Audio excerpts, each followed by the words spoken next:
Bonjour, je suis Cyril Ducet d'Assurance Ducet à Vallon dans l'Yonne. Aujourd'hui, nous allons aborder le thème des assurances indispensables. Évidemment, pour moi, toutes les assurances sont importantes. Cependant, il existe des assurances qui sont indispensables pour un particulier. Les assurances indispensables pour moi, pour ma définition, ce sont les assurances qui, si le sinistre arrive, ce sont des sinistres qui impactent votre vie entière. Et si vous n'êtes pas assuré, cela impacte encore plus votre vie. Et vous ne pouvez pas vous en remettre financièrement. Ce sont des assurances aussi qui, en général, ont un coût modique, parce qu'on va couvrir des sinistres qui peuvent avoir des forts impacts financiers, mais qui, heureusement, arrivent à faible fréquence. Nous allons commencer par l'assurance automobile. Sur l'assurance automobile, évidemment, l'assurance la plus importante, c'est l'assurance responsabilité civile automobile. En effet, si vous avez un accident, que votre véhicule soit neuf ou vieux, la personne que vous renversez coûtera toujours le même prix. Il y a une deuxième assurance qui est très importante, c'est l'assurance du conducteur. En effet, depuis la loi Banataire, les passagers sont assurés par le véhicule, sauf cas particulier.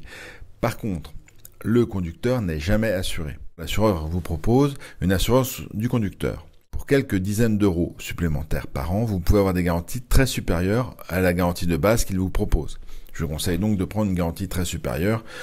Il est quand même bien plus important de vous assurer vous que d'assurer vos glaces par exemple sans franchise.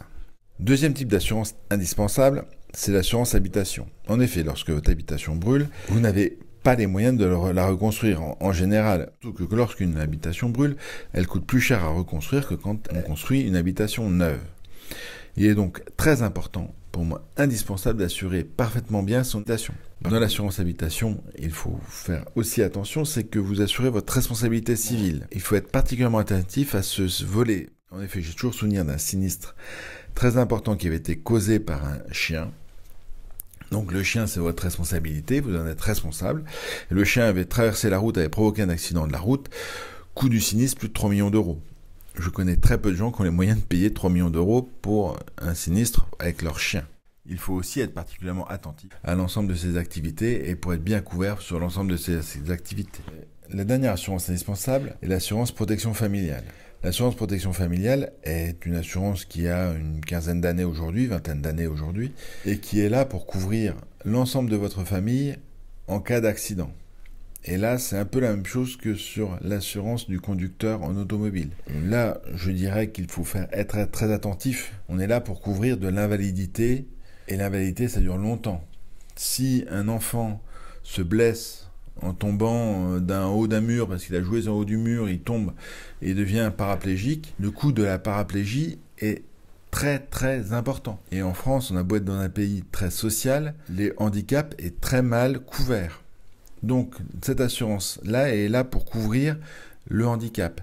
Et donc, ce que je conseille, c'est pour quelques dizaines d'euros, toujours pareil, de prendre des garanties supérieures. Une bonne couverture protection familiale va coûter autour de 30 euros par mois pour une famille. Mon conseil, c'est vraiment de bien se couvrir sur ce point.